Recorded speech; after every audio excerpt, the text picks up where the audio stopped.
Kenneth Copeland, a renowned evangelist, is now facing a harsh reality that can break even the most resilient person. Recently, his emotional reaction to receiving a life sentence has gone viral, leaving fans and followers stunned. What does this mean for the legacy of one of Christianity's most influential voices? In this video, we explore Kenneth's shocking reaction to a life sentence in 2025. Rumors about accusations from former colleagues.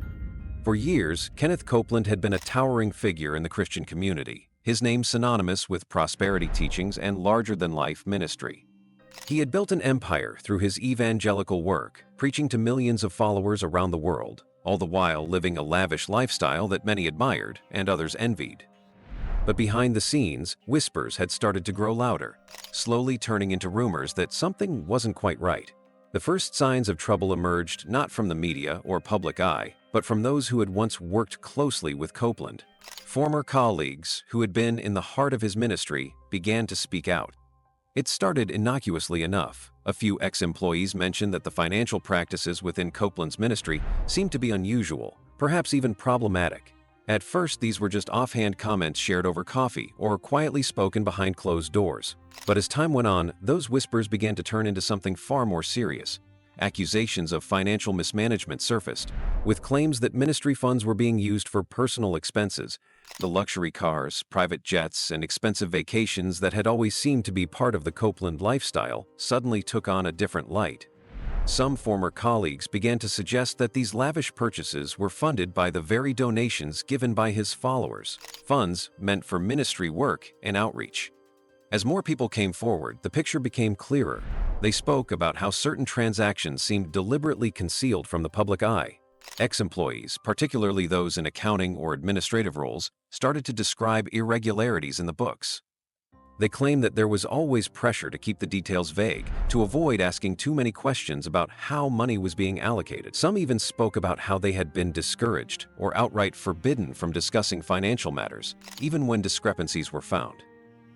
It wasn't just a few bad transactions. There were many that didn't seem to match up, leaving the impression that money was being diverted to personal use rather than fulfilling the mission of the ministry.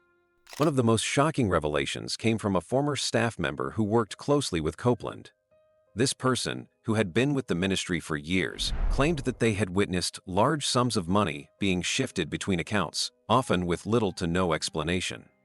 The idea of charity and service to God had always been at the forefront of Copeland's messages, but now, these accusations painted a very different picture. This person, along with others, began to quietly leak their concerns to the media, and it didn't take long for the story to grow beyond a small group of disgruntled ex-workers. With each new revelation, the rumors grew more intense. Former colleagues began to openly accuse Copeland of using his position to fund a lavish lifestyle. They spoke about how some of the properties he owned, vast estates and multiple luxury homes, were financed by the ministry's donations. They also hinted at the possibility of tax evasion, suggesting that some of the ministry's earnings may have been hidden in ways that the public was unaware of. The idea that a man who preached about prosperity and divine favor could be exploiting his followers was hard for many to accept, but the stories continued to pile up. As these former colleagues made their voices heard, the media picked up the trail. The public's interest was piqued, and the story of Copeland's potential financial misconduct started to dominate the headlines. What had once been a collection of quiet whispers now became a full-fledged investigation. Many wondered if the man who had stood at the forefront of the prosperity gospel movement had built his empire on the backs of his followers, manipulating their faith for his own financial gain. The accusations from former colleagues, whether true or not, cast a shadow over his long-standing ministry, and the world was left questioning whether the man they had trusted for so long was hiding something much darker beneath the surface. Rumors: the story of his arrest, the day that changed everything. The morning of November 10, 2023, was supposed to be just another day for Kenneth Copeland, one of the most prominent figures in the world of evangelical Christianity. He had a packed schedule ahead, with interviews lined up, church events to host, and a few more meetings to discuss the ever-expanding ministry that had been the center of his life for decades. But everything changed in an instant. The morning began with a quiet hum in the office as Copeland prepared for his day, but the stillness was shattered by the ringing of his phone. It was an unexpected call, one that no one could have prepared for. Federal authorities had arrived at the ministry headquarters, armed with an arrest warrant. Kenneth Copeland was about to face the very consequences of the rumors and accusations that had been swirling for months. At first, it was hard to believe. The man who had preached to millions, built a global empire, and led a ministry that had flourished for years was now being led away in handcuffs. The arrest of a prominent figure like Copeland was not something that anyone could have predicted. It was as if the world had suddenly shifted on its axis. The very foundation of the ministry that so many had trusted was now being questioned. The shockwaves of this moment would ripple throughout the evangelical community, and the media would quickly pounce on the story. The arrest stemmed from an ongoing investigation into accusations of financial fraud, tax evasion, and misuse of ministry funds.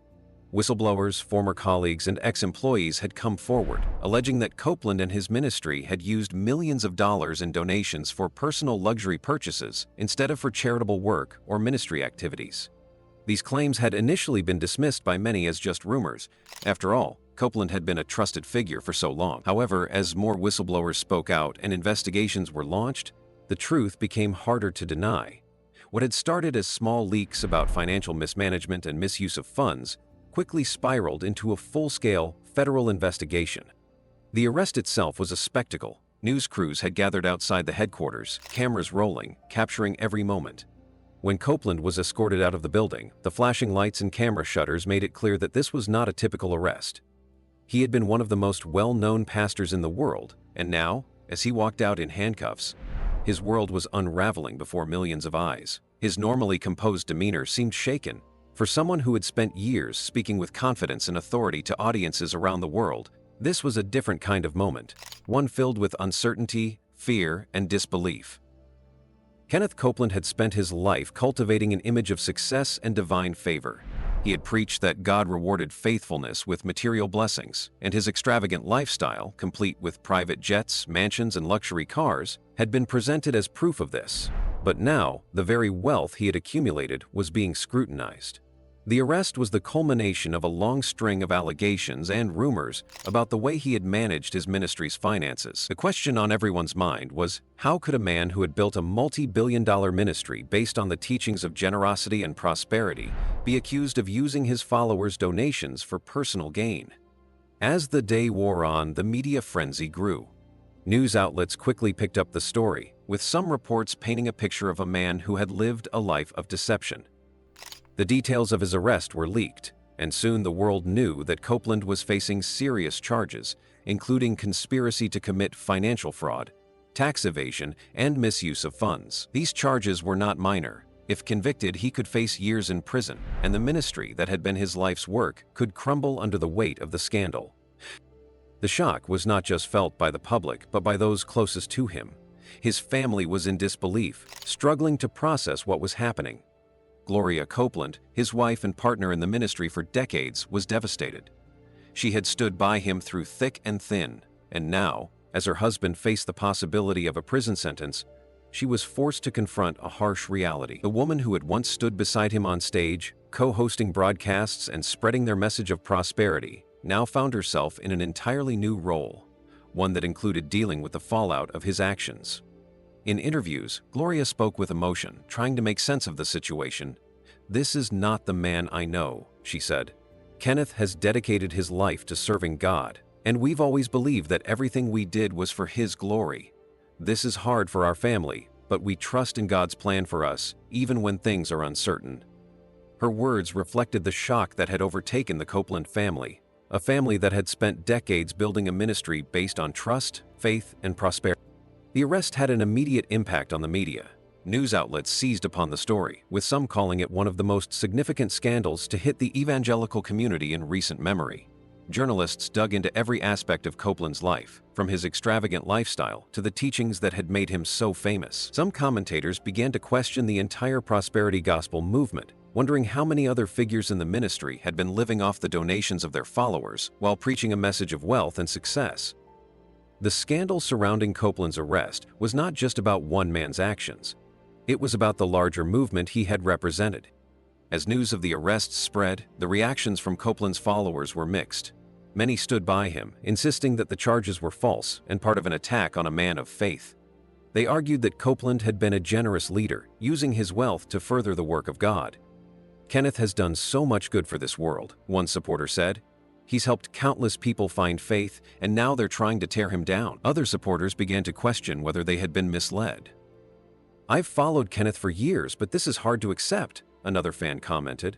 "I want to believe in him, but these allegations are serious, and I don't know what to think anymore." Behind the scenes, Copeland's legal team worked quickly to address the charges.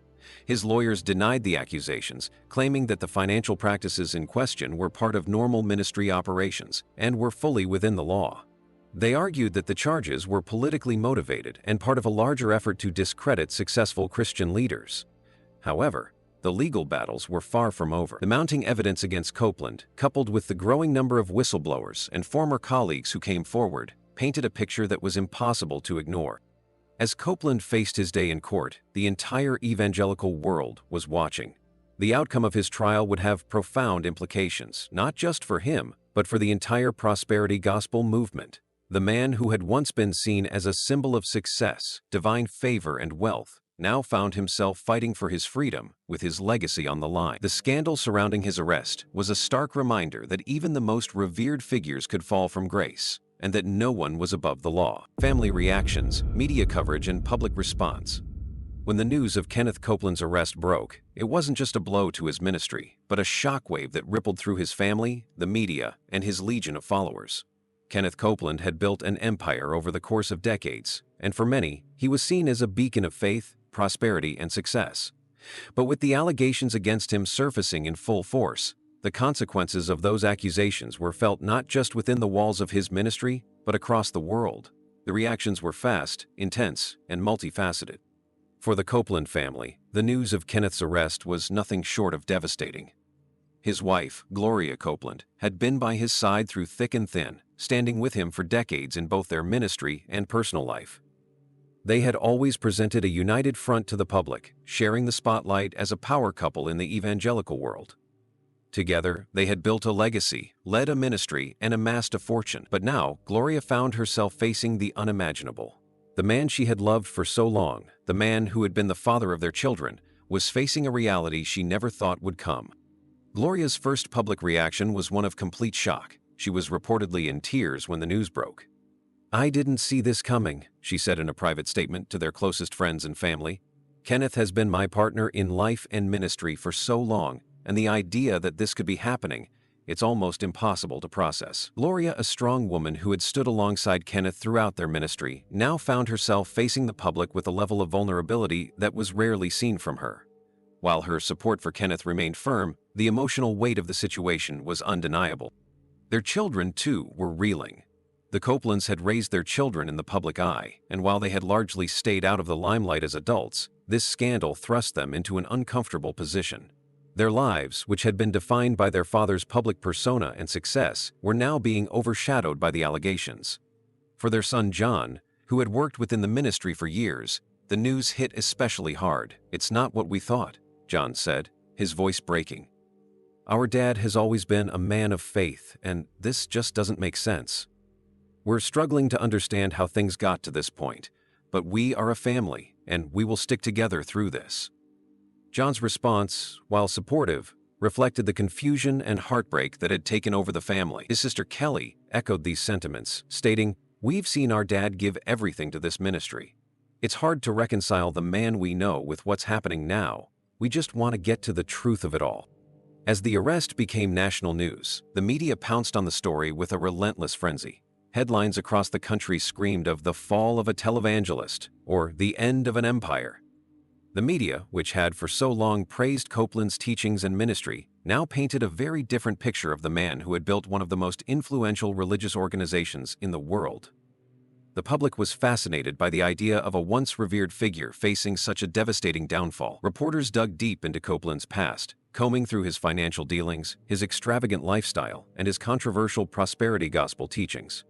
Some outlets were quick to point out the irony of Copeland's teachings on wealth and divine favor, particularly in light of the accusations of financial misconduct. The media coverage wasn't just about the legalities of the situation. It was about the shock of seeing a beloved figure, someone who had been the face of faith for millions, now painted as a criminal. There was a sense of disbelief that hung in the air, as if many couldn't reconcile the image of the man they had trusted with the one now being presented by the authorities. It was a classic tale of a hero falling from grace, and the media, hungry for details, left no stone unturned. They speculated on his motives, questioned the legitimacy of his ministry, and even debated whether his followers had been duped. The story was too big to ignore, and it was clear that the media would continue to follow it relentlessly. Fans and followers of Kenneth Copeland were equally divided. Some stood by him, unwavering in their support. "Kenneth has always been a man of faith," one follower posted on social media.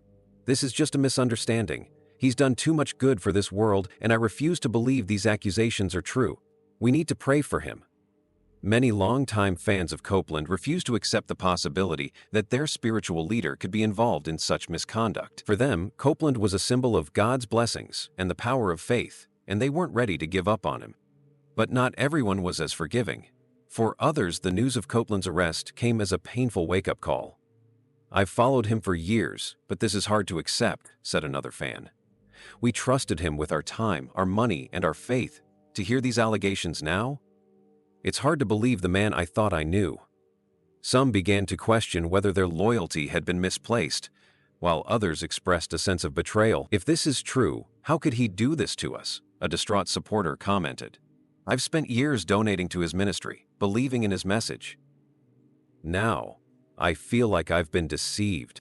As the legal proceedings unfolded, the public response became more polarized. Some rallied around Copeland, convinced that he was being unfairly targeted due to his success and prominence within the evangelical world. They argued that he was a victim of religious persecution, that his influence was seen as a threat by those who sought to tear him down.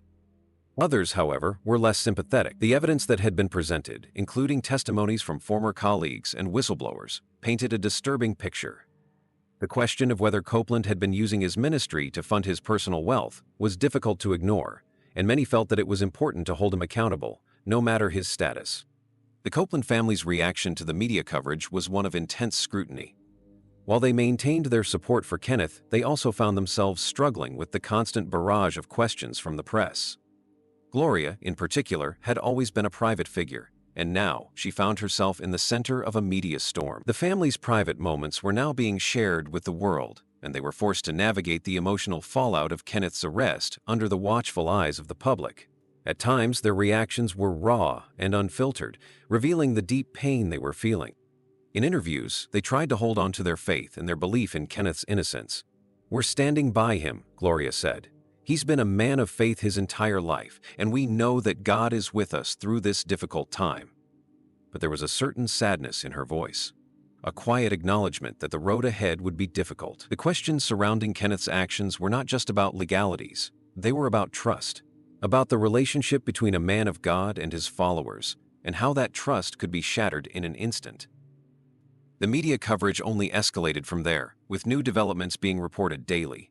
As the legal battles continued, so did the public scrutiny. Kenneth Copeland's name became synonymous with scandal, and every detail of his life was examined under a microscope. His supporters fought to defend him, but for many, the damage was done. The emotional toll of this scandal was profound, not only for the Copeland family, but for the millions of people who had looked up to him as a spiritual leader. As the months went on, the public response remained divided. For some, Kenneth Copeland was a fallen hero, while for others, he was still a man of God, caught in the crossfire of a larger unjust attack. The media continued to analyze every angle of the case, while the Copeland family stood by, waiting for the truth to come out. What was certain, though, was that this story was far from over. The effects of Kenneth's arrest would be felt for years to come, and the legacy of one of the most powerful figures in modern evangelicalism would never be the same. Gossip and speculation surrounding the scandal and allegations. The news of Kenneth Copeland's arrest sent shockwaves through the religious community, and what followed was an explosion of gossip and speculation that seemed to grow faster than the legal proceedings themselves. For years, Copeland had been a beloved figure in the evangelical world, known for his prosperity gospel teachings and his role in building one of the largest ministries in the United States. His sudden fall from grace raised more questions than answers, and the media, as well as the public, were eager to dig deeper into every corner of his life. At first, it was just whispers, people who had worked with him in the past, close colleagues who had left the ministry, and a few former employees who started to speak out about what they saw as financial mismanagement. But as more and more voices joined the chorus, the rumors began to snowball. They quickly shifted from questioning his financial decisions to accusing him of something much more sinister: deliberate misappropriation of funds, tax evasion, and even money laundering. These weren't just isolated allegations from disgruntled ex-employees anymore. They were growing into a larger narrative, fueled by the media and the public's hunger for more details. As the legal battle unfolded, the media did what it does best. It fed on the uncertainty and suspense, turning every new development into a headline. Soon, the story wasn't just about the arrest itself. It was about what had been hidden for all these years, about the life Copeland had lived behind the scenes while preaching to his followers about faith, prosperity, and divine favor.